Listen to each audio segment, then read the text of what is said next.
라디오 황보선의 출발새 아침 3부 시작합니다. 자, 커피 한 잔에 감칠맛 나는 시럽 한 스푼 같은 달콤 쌉쌀한 정치 분석 함께하는 코너입니다. 자, 여의도 시럽자들 함께하실 세 분, 오늘도 코로나19 방역 때문에 전화로 연결돼 있습니다. 자, 이종걸 전 의원님 안녕하십니까? 예, 안녕하셨습니까? 이종걸입니다. 예, 신상범 전 의원님도 지금 계시죠? 안녕하십니까? 네, 안녕하십니까? 네. 신상범입니다. 네, 김경진 전 의원도 좀 나와 계시죠? 안녕하십니까? 네, 김경진입니다. 예. 새해 복 많이 받으십시오. 새해 복 많이 받으십시오. 안녕하십니까? 자, 먼저 월성 원자력 발전소 1호기 부지 지하수에서 방사성 물질 3중 수소가 검출됐다. 이런 보도가 나오는데 이제 여야가 이거 두고 이제 연일 공방입니다. 탈원전 기조인 민주당은 진상 규명을, 국민의힘은 사실관계 부족한데 침소봉대다. 이런 입장입니다. 어떻게들 바라보셨습니까? 이종걸 전 의원님 먼저. 예, 삼중수소는 그게 이제 방사능의 일종이죠. 그래서 그 검출이 방사선이 오염됐다라고 하는 그런 이제 하나의 지표가 되기 때문에 중요하다고 생각합니다. 다만 이제 그게 이렇게 피부로 막 통과하거나 이런 정도는 아니기 때문에 예. 이렇게 치명상은 아닌데요. 지금 한 71만 3천 베크렐이라고 하는 것은 약 토양으로 따진다면 한 470kg 정도라고 하는 그 토양에 묻혀 있는 정도이긴 해서 그게 지금 검출된 그 수준이라는 게 그렇게 막 치명적인 것이라고 보지는 않습니다. 그런데 이게 그래도 빙산의 일각처럼 앞으로도 계속되지 않겠나라는 그런 것 때문에 아주 원인 규명이 아주 필요한데, 예. 보니까 한 8년 전에 차수막 이게 이제 제대로 관리가 되지 못해서 그게 이제 파손이 돼가지고 그로 인한 누출이 아닌가라고 좀 판단하고 있는데, 그렇게 본다면 사실 다행이겠습니다. 그것만 바로 이제 한다면. 그러나 지금 이제 한수원에서 대응하는 그런 태도나 이런 것들은 좀 아니하다고 이렇게 생각을 해요. 그래서 지금 정치적으로 지금 굉장히 문제가 되고 있는 이 문제에 대해서 정합적으로 내부 지역, 외부 지역 할 것 없이 이것이 꼭 외부 유출, 이번 요건은 외부 유출이 아니라 하더라도 이 검출된 것 하나만으로도 원전 부지 전체에 오염됐다라고 하는 그런 가능성을 놓고 예. 아주 심도 있게 이에 대해서 조사하고 그 결과를 발표해야 된다, 진상규명해야 된다. 저는 그런 생각입니다. 알겠습니다. 신상범 전 의원께서는 어떤 의견이십니까? 우선 이런 문제에 대해서는 사실은 정당에서 좀 자제해 줘야 되는 게, 대변인 명의 성명을 내거나 하는 것도 사실 자제해 주는 게 맞아요. 왜냐하면 이게 과학자들끼리 좀 전문가들끼리 이렇게 좀 판단해 주는 게 맞다는 걸 전제로 하고, 예.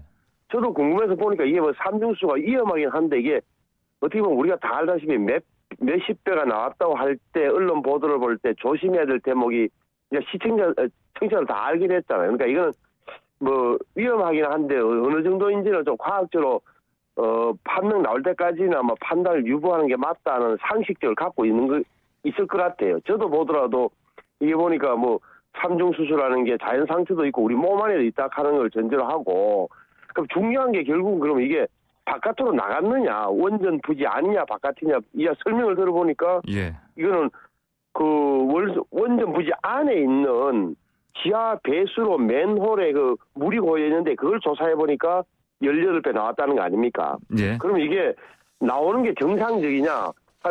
그쪽에 설명을 들어보면 물이 고인 건 사실인데 이거는 당연히 수구에서 폐기물 저장소에 처리해 내보낸다. 다시 말하면 배출구. 그러니까 발전소 바깥으로 나가는 지하수는 정기적으로 점검하는데 예. 삼중수소 기준치가 이상이 나온 적이 없다. 위험하지 않다는 거잖아요. 그리고 또 하나는 그럼 지속적으로 됐느냐 일시적이냐 문제인데, 이미 요번에 문제가 돼서 그거는 물은 뺐고 그다음에 다시 조사해 보니까 배출 기준치 이내 1만 베크렐 정도였다라고 나오는 거 보니까 큰 문제는 아닌 것도 보여지는 거고, 그다음에 또 하나는 그럼 이게 왜 시민단체, 그러니까 반해운동하는 지역의 환경운동단체에서 문제를 제기한 것 같은데, 그분들의 생각에는 그러니까 그게 배수로를 바깥에서 이렇게 배수로 이외에서 검출됐으니까 큰 문제로 보는 것 같아요. 그런데 예. 이게 우리가 일반적으로 볼 수 있는 대로 뭐 아까 때 바깥에 있는 그런 논과 밭에서 나오는 그러면 벼와 그 농산물 그다음에 그 바닷가에 뿌려져 그 바닷가로 배수로가 됐다면은 그 나오는 물은 안전할 거냐? 그 주민들은 얼마 안전하냐? 여기에 대해서는 제가 볼 때 가장 전문가들인 학자들이 일단 아니라 하고 있고 예. 또한 그 한수원의 말을 못 믿는다면 한수원 노조가 있을 거면 노조. 예. 거기 그 발전소 안에 근무하는 직원들이 다 노조일 텐데 그 노조에서도 딴소리 안 한단 말이에요. 이거는 큰 문제 없다고 하는데 이 일방적으로 한쪽 주장만 믿고 정당에서 이렇게 대변인 명의에서 더 나가서 네. 대표까지 나와서 큰 문제가 있는 것이냐 국회 조사까지 운운하는 것은 좀 제가 볼 때 비과학적으로 보여요. 예. 이제 과학적으로 실체가 제대로 규명되지 않은 상황에서 그러니까 말이에요. 정당이 저는 어떻게 뛰어들어서 정치적 논쟁으로 갖고 가는 것은 결국은 월성 원전 수사를 하지 말라는 쪽의 주장. 또 그러면 아니면 한쪽에서는 그러면 계속 수사하라는 주장에 근거로 삼는 것은 적절치 못하다고 보는 겁니다. 예, 알겠습니다. 김경진 전 의원께서는 이 상황 지금 어떻게 그러니까 삼중 수소 이 논란이 이렇게 뜨거워지고 있는 이유 왜 그렇다고 보십니까?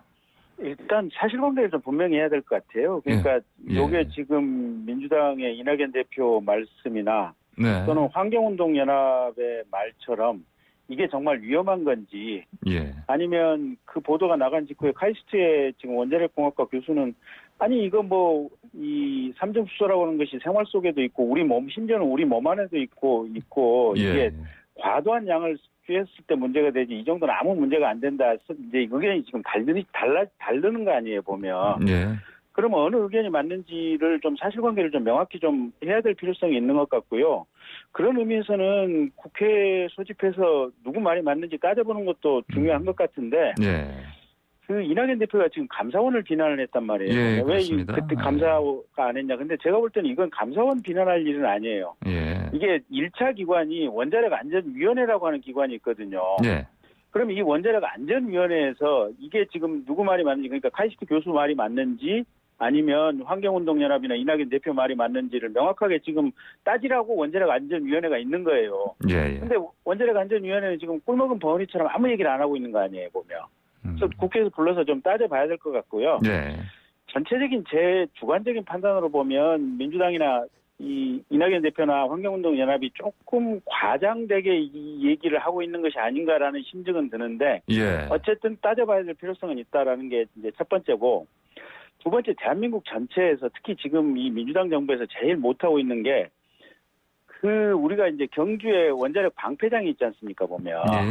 근데 이 방패장은 사실은 원자력 발전소에 나오는 장갑이라든지 소소한 물건에 대한 어떤 이걸 보관하는 게 원자력 방패장이고 가장 중요한 원자력 폐기물인 사용 후 핵연료에 대해서는 아무런 처리를 안 하고 있거든요, 보면. 그 원자력 발전소 한 군데다가 그냥 이 콘크리트 이렇게 벽 두껍게 찧어서 그냥 거기다 그냥 아예 집어넣어 놓고 있는 상황입니다. 그래서 이 부분은 사실은 현 정부에서 가장 역점을 가지고 추진을 해야 되고 이게 국가 전체적인 문제니까 여야 가리지 말고 이 문제를 해결해야 되는데 이게 원자력 폐기물을 짓는다고 하면 지자체에서 이제 반대 운동이 일어나고 정권에 결국은 정무적인 부담이 된다고 해서 어느 정권도 이걸 공식적으로 처리할 생각을 안 합니다. 근데 현재 권리 집권을 하고 있는 민주당에서는 사실은 이런 이게 삼중수소 물 조금 나갔다 이건 아무것도 아니고요. 핵 폐기물 자체를 발전소 한 구석에 치워놓고 있다라고 하는 것이 본질적인 문제인데 그런 본질적인 문제에 대해서는 아예 해결을 하거나 입도 뻥긋을 안 하고 있는 이 자세가 문제다 저는 그렇게 봅니다. 알겠습니다. 자, 주제 바꿔보겠습니다. 4차 재난지원금 얘기 나오고 이어서도 더불어민주당 이낙연 대표가 이익공유라는 새 화두를 꺼내들었고요. 김태년 원내대표는 손실보상제를 얘기합니다. 야당은 이거 모두 다 현실성 없다 이렇게들 얘기하는데 자, 먼저 이종걸 전 의원님 의견 좀 주시죠. 코로나 재난이 벌써 1년째 본격적으로 진행되고 있습니다. 그리고 앞으로 어떻게 될지도 모르는 상황이에요. 물론 백신 때문에 이제 기대는 커지고 있습니다만 예전에도 이런 재난이 덮칠 때는 자발적인 어떤 모금을 위한 구제 행사들이 있지 않습니까? 그거에 그것을 기본적으로 하는 것은 너무 자연스러운 거다 이렇게 생각합니다. 꼭 무슨 이익 공유제 이런 얘기를 할 것이 아니라 그렇지만 다만 예전에 무슨 평화의 댐 기금 같은 거 볼 때는 정부가 자발적인 것을 유도한다고 그랬지만 사실 정부가 앞장서게 되면 그것이 항상 윽박지르는 것이 되고 강제적인 요소가 되는 것이에요. 특히나 이제 권위주의적인 방식으로 이루어지는 것이다라고 하면 그렇지 않겠습니까? 그러니까 그런 양자 간의 문제에서 좀 잘 조심해야 될 것 같다 이런 생각입니다. 뭐 당연히 지금 현재 코로나 수혜 계층이 있고 어찌 보면 코로나 승자라고까지 부르는 그런 이제 계층이 있기 때문에 저는 당연히 한꺼번에 떨어졌지만 그 효과는 불평등하게 심지어는 아주 이익을 보는 계층과 아주 엄청나게 손해를 보는 계층이라는 게 벌써 이미 역학조사상에 밝혀지지 않았습니까? 그러니까 그런 것들에 대한 좀 구체적인 타겟팅의 구제 방식은 뭐 나라로서는 너무 당연히 해야 될 일이라 이렇게 생각을 하고 그래서 그 이낙연 대표께서 이렇게 하신 것에 대해서는 저희들은 뭐 너무 당연한 것이라 생각하는데 그렇지만 이제 아까 말씀드린 것처럼 정치권에서 그것을 강제성을 띠게 된다면 그것은 과유불급이 될 수 있다. 그래서 저희 민주당에서는 지금 코로나 불평등에서 TF팀을 만들었지 않습니까? 그래서 그것의 차별성, 그러니까 그 진행할 때 어떤 것이 피해를 보고 어떤 것이 그래도 상대적인 이익을 받느냐라고 하는 건 말은 그렇게 돼 있지만 그게 그렇게 쉽게 갈라지지 않을 수 있거든요. 그러니까 그런 점에 관해서 정말 강제는 아니고 어떤 자발적 참여를 하고 그리고 이제 그 얘기는 과세 방식으로는 해서는 안 된다는 거죠. 어떤 인센티브 중심으로 뭐 이제 세액 공제라든지 뭐 그 금융 지원을 그에 대해서 해준다든지 적극적으로 참여해주는 그런 그 회사나 분에 대해서 그런 사회 통합 기금에 참여하는 그런 적극성에 대해서 뭔가 정부가 또 보상해주는 뭐 그런 것들이 뭐 분명히 그것마저도 또 강제다라고 해석할 것은 아니고 누가 볼 수 있도록 그런 분명한 방식대로 하게 되면 저는 뭐 이것을 공유다 뭐 이렇게 또 반시장이다 이렇게 좀 생경한 단어보다는 사회 통합을 이루는 하나의 자연스러운 제도나 그에 대한 이렇게 권유 또 앞장서는 이제 선도적인 주장을 함으로써 정부가 그 앞장서 나간다고 하는 데에서는 저는 전혀 문제가 없는 것이다. 그렇게 생각을 합니다. 알겠습니다. 네, 지금 황보선의 출발새 아침 이종걸, 신성범, 김경진 전 의원과 함께 여의도 실업자들 코너 진행하고 있습니다. 방송 들으시면서 의견 주신 분들은요. 샵 0945번 50원 유료 문자로 주시기 바랍니다. 신성범 전 의원께서는 어떠십니까? 그 이익공유 기본 자체가 뭐 이낙연 대표가 뭐 강제성 을 전제로 하지 않고 자발성을 전제로 해서 했으면 좋겠다 이렇게 이런 화두를 꺼내들었는데 이게 이른바 K자 양극화 이걸 해결했자는 거 아니겠습니까? 이 근본적인 취지는 이해가 가요. 그러니까 K 양극화라는 게 아시는 대로 고소득층은 더 돈이 늘어나니까 오른쪽으로 올라가고 저소득층 소득이 떨어지니까 오른쪽으로 내려가는 이거 이게 이제 맞아요. 맞는데 이걸 더 많이 벌었으니까 또 돈을 내놔라를 나누면은 좀 더 불평등이 줄어들 거냐. 그러니까 이해는 이제 상황적으로 이해가 되는데 이게 될 거냐 이 말이에요. 첫째는 그러면 이제 많이 벌은 게 코로나 때문에 많이 벌은 기업이 뭐냐, 수확을 누린 기업이 뭐냐. 볼 때 우리는 이제 뭐 앱 배달앱 했다는 그런 거 있잖아요. 뭐 배달 민족인가 하는 그런 거 있고. 그다음에 전자업체가 잘 됐다니까 뭐 삼성전자, LG전자 이렇게 될 텐데. 그러면 이게 그러면 과연 첫째 코로나 덕분에 때문에 돈을 더 벌었냐, 그러니까 기업이 첫째 인정할 것이냐라는 문제가 남아 있을 테고, 그러면은 그걸도 강제가 아니고 자발적으로 하려고 하는데 기업에서 그러면 다른 것도 뭐 많이 지금 내고 있을 텐데 예를 들어서 뭐 법인세도 많이 내고 있고 가맹점을 중소기업체 가맹점 감면해주거나 대출까지 지원해주고 있는 마당에 예. 자발적으로 이익 공유하라 그럴 때 얼마나 응하겠느냐는 문제가 하나 있는 거고. 예. 그러니까 이걸 또 그러면은 지금 해주는 식이라면 지금 자발적으로 해주 있다면 그 왜 임대인이 임차인에게 선의를 베풀면 정부에서 그 세금 감면해주는 그런 착한 임대인 제도 이상을 못 벗어날 것이라는 한계가 있는 건 없어 분명히 보이잖아요. 예. 그래서 차라리 제가 볼 때는 만약에 이렇게 큰 문제가 있다면은 이거는 민간 기업에 기대는 것은 굉장히 좀 선의에 기대는 것은 아주 적은 부분으로 그냥 선의를 맡겨놓고 정부 재정으로 하는 게 맞다라고 봐요. 정부 재정으로. 현실성이 없다는 말씀이시죠? 예. 현실성이 없는 거죠. 이거는 해보나 마나 제가 보는 결론은 뭐 좀 뻔한 건데 그래서 차라리 정의당에서 이야기하는 부분이 좀 이게 뭐 굉장히 사회적 합의가 필요한 부분인데. 특별재난연대세 말씀하시는 거죠? 그러니까 이거는 차라리 정부에서 정직하게 세금을 더 냅시다. 라고 하는 게 저는 맞다고 보는 거고 또 소상공인 영업 손실보상법 같은 거 있잖아요. 방역 때문에 회사와 그런 그 자영업자들 피해 본 사람들에게 영업 손실을 보상하는 이런 게 좀 더 정직한 접근 방법이다. 그런데 이거는 이제 세금을 더 결과적으로 더 늘리는 결과가 되기 때문에 국민들이 응할지는 모르겠으나 차라리 이렇게 국민들을 설득하는 전공법, 정부가 제조를 하겠다, 그 재정 마련은 새로 법을 하나 만들겠다 이렇게 접근하는 게 저는 좀 더 솔직하고 현실적인 접근이라고 생각해요. 예, 알겠습니다. 김현인 전 의원께서는 어떤 의견이십니까?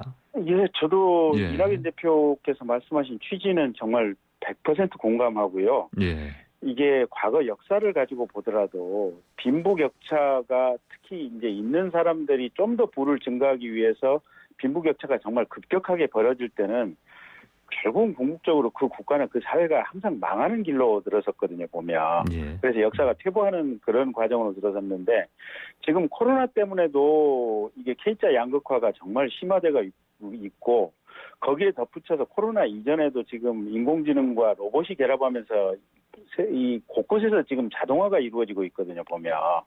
그래서 옛날에는 동네 슈퍼가 지금 어떤 이마트라든지 뭐 홈플러스 같은 큰 대형 매장 때문에 죽는다 그랬는데 이제는 대형 매장조차도 살아남을 수 없는 지금 이런 사회 변화 과정을 거쳐가고 있기 때문에 거기에 걸맞춰서 대한민국 국민들의 고용 형태라든지 또 생활 이 모든 게 바뀌어야 되니까 국가가 어떻게 보면 기업들이나 국민들에 대해서 부담을 요구하는 것, 또 어떤 새로운 형태의 고용을 창출해내는 부분도 돈을 많이 벌고 있는 기업들이 반드시 동참해야만 우리 사회가 살아남을 수 있습니다. 그래서 이낙연 대표께서 말씀하신 부분을 구체적으로 실현함에 있어서 어떤 자발적인 어떤 방식도 좋고 방금 이제 신성범 의원님 말씀하신 대로 정의당식으로 어떻게 보면 특별 세금을 물리는 것도 좋고 어쨌든 이 논의의 출발점 이낙연 대표가 말씀해서 출발을 해서 우리가 새로운 세상에 적응하기 위해서 다 함께 뭔가를 좀 도출해내야 될 필요성은 분명히 있다 그렇게 봅니다. 예, 알겠습니다. 자, 다음으로 서울시장 선거 얘기 좀 해보겠습니다. 국민의힘은 그 안철수 대표 영입 단일화 여부 이거 두고 지금 이제 요즘 분위기가 좀 안 좋습니다 보니까 뭐 내홍 조짐도 좀 있고요. 김종인 비대위원장이 안철수 대응 말라 당대당 통합은 콩가루 집어낸다 이런 얘기를 왜 이렇게까지 세게 했을까요? 먼저 이거는 심성범 전 의원께서 이제 말씀해 주시죠.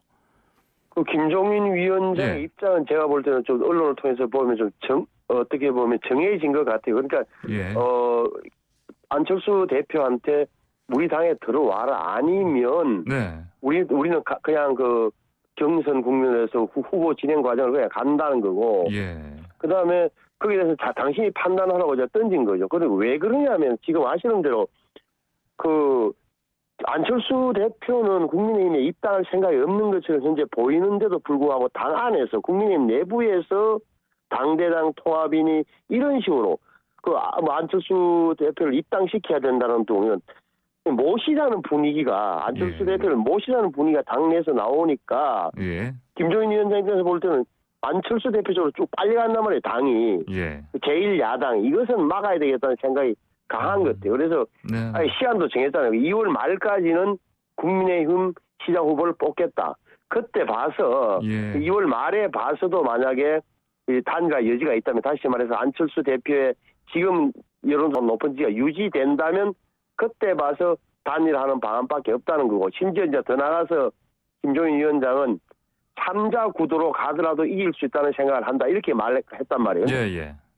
제가 볼 때 이것은 뭐 3자 구도로 가도 꼭 이기느냐. 다시 말하면 그 국민의힘, 국민의당, 민주당 후보가 3자로 가도 이길 수 있느냐는 정말 그렇게 생각하느냐라고 묻는다면 제가 볼 때 김종인 위원장이 이렇게 생각한다기보다는 본인도 그렇게 확실하게 믿는다기보다는 그런 각오로 단일화를 일단은 나중에 하더라도 지금은 그렇게 가야 우리 당이 국민의힘이 산다라고 판단하는 것처럼 보여요. 예, 그러니까 지금 뭐 안철수 대표가 입당하지 않을 거면 그 가만히 있어라. 무슨 뭐 당대당 통합이니 이런 거 자꾸 움직이지 말아라. 이럴 때면 최근에 뭐 오세훈 전 시장 만나려고 하고 그랬는데 이런 얘기겠죠? 예, 국민의힘 내부에서 그러니까 괜히 다른 이야기를 함으로써 안철수 후보만 계속 키워주고 결국 3월 달에 가서 단일화 협상을 하더라도 국민의힘이 불리한 취지에 놓을 수 있다는 걸 왜 모르냐고 당내 국민의힘 중진 의원들에게 호통을 치는 거죠.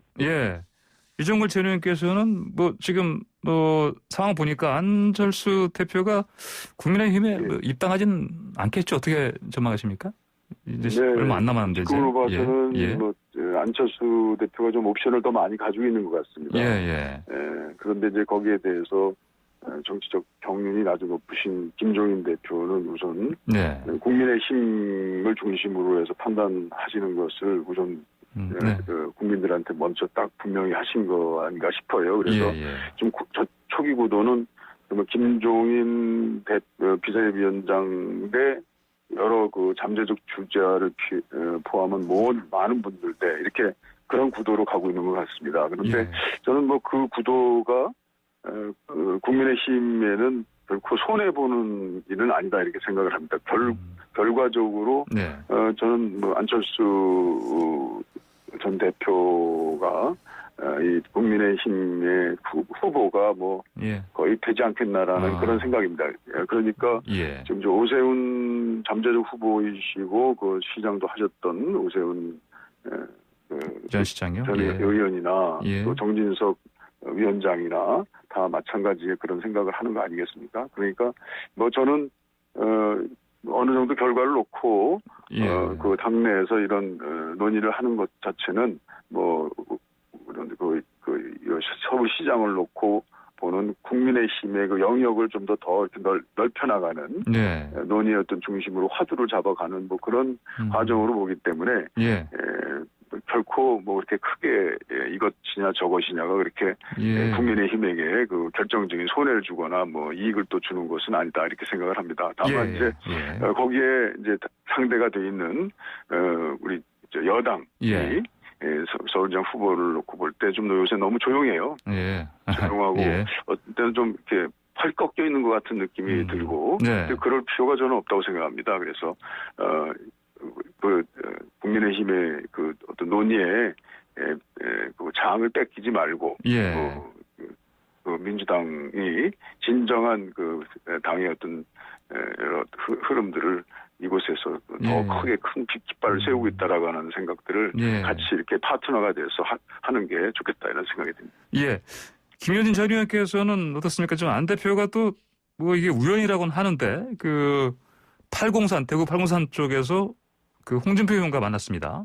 또 보니까 또 김동길 교수 이전에 옛날에 그 안 대표를 공격했던 분인데 이분도 만나시고 이른바 저 광폭 뭐 스킨십 한다고 하는데 왜 이렇게 한다고 보십니까? 우선 이제 김동길 교수님 같은 경우도 어느 시점부터 지금 이제 아마 보수 진영 농객으로 좀 활동을 하셨던 것 같고요. 그다음에 이제 803의 동화사에서 이제 그 진재 스님 만났는데 아마 홍준표 전 대표하고 이제 같이 만난 것 같은데 결국은 이게 수도권에 있는 보수 표심들 그다음에 이제 대구 경북 출신의 또 어떻게 보면 수도권에 연결되는 민심들 이런 부분들을 적극적으로 잡겠다 이런 의미도 포함이 되어 있는 것 같고요. 두 번째는 이제 그분들 외에도 여기저기 이제 광복 스킨십 행보를 보이는 게 과거의 안철수 본인하고는 조금 달라졌다. 이제는 네트워킹도 많이 하고 사람들 많이 만나고 의견도 청취한다. 아마 이런 것을 보여주는 과정이 아닌가 싶어서요. 이제 그 본인 입장 기준으로 본다면 서울시장 후보로서 굉장히 적극적이고 긍정적인 행보를 한다 이렇게 보여지긴 합니다. 예, 그렇군요. 알겠습니다. 자, 자꾸 지금 야권 쪽 후보만 얘기하는데 어쩔 수 없이. 왜냐하면 오늘 또 나경원 전 의원이 서울시장 출마 선언한다고 합니다 보니까 그동안 하신 군부를 떼온 것 같은데. 네. 자, 왜 지금 오늘 한다고 이렇게 나설까요? 이것저것 많이 지금 재다가 좀 나오는 상황인 것으로 보이는데, 그렇죠? 무슨 나경원 전 원내대표의 경우 어떻게 보면 쫙 이렇게 자기 기반을 이게 나올 만한 기반을 다 닦았잖아요. 예를 들어서 자기와 그 가족에 관한 그 불기소 처분 다 받았죠. 부친에 관한 것도 다 받았죠. 그러니까 어떻게 보면 그리고 또 지난번에 그 프로그램 나와가지고 예능 프로에 나와가지고 굉장히 인간적인 모습을 보이고 이런 게 사실 다 자기가 출마할 준비를 딱 끝내놓은 거죠. 네. 근데 사실은 저는 지난 일요일쯤 할 줄 알았는데 보니까 계속 이제 미루다가 오세훈 전 시장하고 안철수 대표가 만나는 거와 성사 여부 이런 걸 판단한 끝에 오늘로 정한 것 같아요. 그래서 결국은 남는 게 저 나경원 전 대표가 출마 선언을 하게 되면 남는 게 오세훈 전 시장인데 오 전 시장도 제가 듣기로는 출마할 의향이 강하다고 들었는데 어떻게 할지 다시 말하면 안철수 대표와도 지금 만나지도 않고 당 내에서도 왜 그런 식으로 조건부 출마 선언했냐는 비판도 들고 하기 때문에 어떻게 할지 좀 지켜봐야 될 것 같은데 어찌됐건 나경원 전 대표나 오세훈 전 시장이 출마하게 되면 지금까지와 달리 굉장히 판이 커지고 국민의힘 후보군이 9명, 10명 되기 때문에 굉장히 좀 흐름은 어떻게 보면 관심을 많이 끌 수 있다고 생각해요. 예, 그렇군요. 이정걸 전 의원님 아까 말씀하신 것처럼 지금 판이 거의 야권 쪽 후보 쪽으로 많이 지금 이른바 흥행이라고 할 수 있을까요? 그런 부분에서 좀 성공하고 있는 것 같습니다. 근데 이제 여당 쪽 의원들은 아까 말씀하신 것처럼 참 조용합니다. 그렇죠? 지금 현재 저는 경쟁력이 있는 후보들이 꽤 있고요. 그래서 충분히 이제 본격적인 판이 이루어지면 가지고 있는 민주당의 저력이 드러날 거라고 저는 생각을 하고 있습니다. 그리고 이번에 나경원 후보가 이제 출마 선언한 것은 너무 당연한 거라고 생각합니다. 만약에 이렇게 가만히 있으면은 그냥 바로 단일화의 과정도 들어가지 못하고 안철수 후보로 그냥 빨려 들어가는 상황이니까 최소한도 단일화라도 해서 그 본인 존재감을 좀 보여주고 또 당내에서는 좀 판을 좀 더 키우는 어떤 그런 좋은 효과를 이제 기대하는 거 아니겠나 이렇게 생각합니다. 근데 그러나 이제 또 오세훈 후보가 그 조건부 출마를 한 것은 본인이 그 서울시장이라는 직보다는 반드시 이번에는 국민의힘이 이제 서울시장을 가져와야 된다라고 하는 어떤 공공적 그 열망 이런 것들이 이제 국민들에게 알려지게 돼서 그런 이제 흐름으로 이번에는 설사 포기한다 하더라도 궁극적으로는 본인이 원하는 어떤 새로운 이제 정치 그 앞길에 대해서 좀 더 밝은 미래를 만들어 보려고 하는 거 아닌가 그런 생각을 하게 됩니다. 그렇군요. 자, 마지막으로 김경진 전 의원님. 지금 이전에도 말씀하신 거 보면 이제 그 안철수 국민당 대표는 사실은 국민의힘으로 입당하지 않을 것이다 이렇게 예측하셨죠. 네.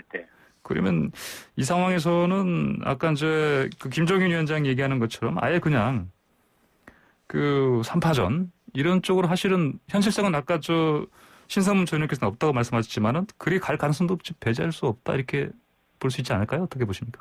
그럴 가능성도 있는 것 같아요. 그러니까 그 김종인 비대위원장님 말씀에 따르면 3파전을 전제로 해서 시뮬레이션이라든지 내부 검토를 해봤다고 이제 본인이 말씀을 하시는 것 같고요. 그래서 그러니까 보통 이제 정치 그룹이나 또는 이게 이 분석하는 쪽에서는 3파전을 하면 이게 필패 아니냐, 당연히 그냥 민주당 압승 아니냐 이렇게 통상적으로 예상을 하는데 김종인 비대위원장께서 생각하시는 셈법은 조금 다른 것이 아니냐 이제 그런 가능성이 있어서 또 한 가지는 또 김종인 비대위원장께서 아마 안철수 대표에 대해서는 그렇게 아마 높이 평가를 안 하고 계신 것 같아요, 보면. 네. 이제 그런 부분들이 겹치면서 이제 결국 국민의힘 내부에서 의견이 어느 방식으로 이제 정리가 될 거냐 이제 이 부분이긴 하겠지만 상황에 따라서는 3파전 가능성도 있지 않느냐 이렇게 봅니다. 이제 결국 두고 봐야죠, 뭐. 예, 알겠습니다. 자, 오늘 여의도 실업자들 코너 시간 지금 다 돼서 여기까지 해서 마무리하겠습니다. 새해 말씀 잘 들었습니다. 감사합니다. 예, 감사합니다. 네, 지금까지 이종걸 전 의원, 신성범 전 의원, 김경진 전 의원과 함께했습니다.